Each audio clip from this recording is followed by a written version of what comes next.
Hello students, welcome to TSN School Class 11 Mathematics. Introduction and example of exercise 13.2 part 2 I am continuing. Derivatives हम study कर रहे थे, तो derivative of a function हम देखते हैं क्या होता है. पहले हमने किसी पॉइंट पे डेरिवेटिव बताया था ना, किसी फंक्शन का किसी पॉइंट पे. अब मैं उस फंक्शन का डेरिवेटिव क्या होगा, तो यहाँ हम देखते हैं. Suppose f is a real valued function. The function defined by limit h tending to 0 f of x plus h minus f of x upon h wherever the limit exists is defined to be the derivative of, मतलब ये जो limit है ये जिस भी point पे exist करेगी वो पॉइंट क्या कहलाएगा, f का डेरिवेटिव x पे. ओके, अभी तक तो हम क्या करते थे स्टूडेंट्स, किसी एक पॉइंट पे उसका डेरिवेटिव निकालते थे. अब हमको ये बताना है कि इसका डेरिवेटिव किस पॉइंट पे एग्जिस्ट करेगा. तो जिस भी पॉइंट पे ये लिमिट एग्जिस्ट करेगी उस पॉइंट पे उसका डेरिवेटिव एग्जिस्ट करेगा. तो ये क्या कहलाता है, फर्स्ट प्रिंसिपल ऑफ डेरिवेटिव. और इसको हम किससे डिनोट करते हैं स्टूडेंट्स, एफ डैश एक्स से.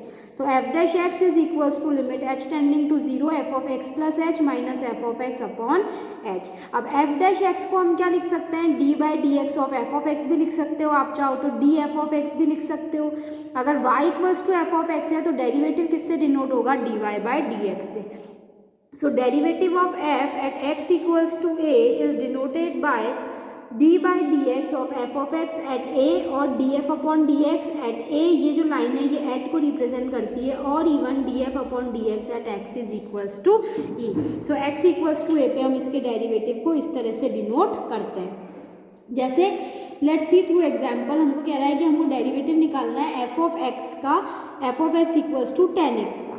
Now we know that f डैश x किसके इक्वल होता है students, this is equals to limit h tending to 0 f of x plus h minus f of x upon h.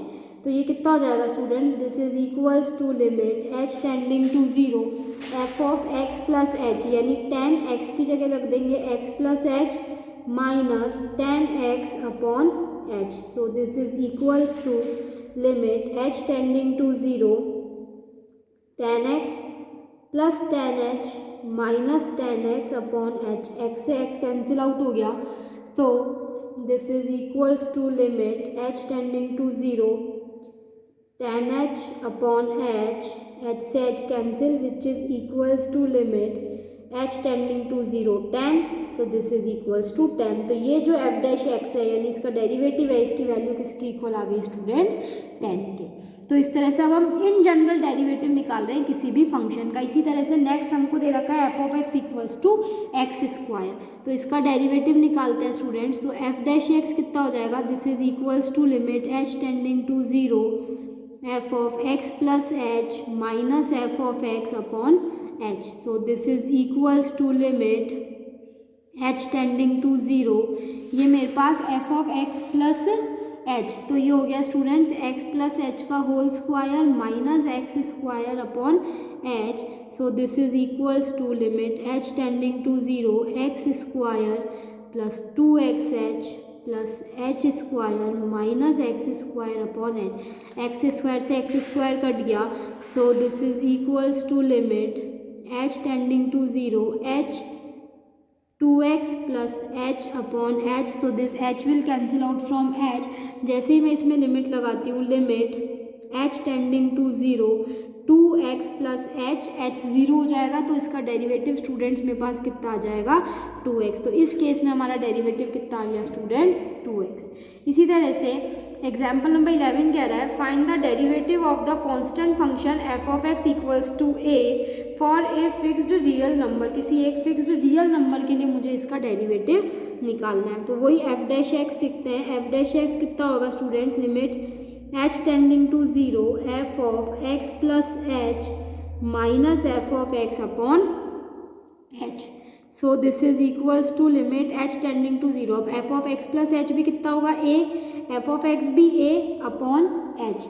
तो ये कितना हो गया students, this is equals to limit h tending to 0 upon h which is equals to which is equals to 0 as h जो है वो कभी भी 0 के इक्वल नहीं होगा, वो हमेशा 0 को टेंड करेगा ना, दिस इज़ नॉट 0 अपॉन 0।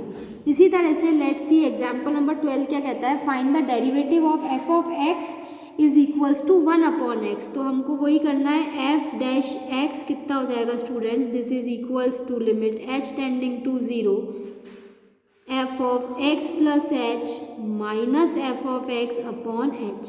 जैसे ही हम इसकी लिमिट रखते हैं, limit h tending to 0 f of x plus h, तो f of x plus h students कितना हो जाएगा, 1 upon x plus h minus 1 upon x upon h। So this is equals to limit h tending to 0। सबसे पहले मैं इसका LCM लेती हूँ, तो ये हो गया x into x plus h, this is x minus x plus h upon h. ये इसका क्या आ गया हमारे पास, LCM. So this is equals to limit h tending to 0, ये वाला जो 1 अपॉन एच है इसको मैं बाहर ले लेती हूँ, this is x minus h upon x into x plus h. So x से एक्स कैंसिल आउट हो गया, this is equals to limit h tending to 0 1 upon h minus h upon x into x plus h. H से h cancel out, this is equals to limit h tending to 0 minus 1 upon x into x plus h. जैसे ही मैं h tends to 0 कराती हूँ students, ये कितना हो जाएगा, minus 1 upon x into x plus 0 which is equals to minus 1 upon x square. तो इस तरह से हम किसी भी फंक्शन की क्या निकाल सकते हैं, डेरिवेटिव निकाल सकते हैं। किसी पॉइंट पे पूछा है तो भी निकाल सकते हैं, और इन जनरल अगर उस फंक्शन का डेरिवेटिव पूछा है तो हम उस फंक्शन का डेरिवेटिव भी निकाल सकते हैं। तो ये हुआ आपकी एक्सरसाइज 13.2 का part 2। We will continue more about derivatives in our next lectures. Till then students, do practice of this. Thank you students.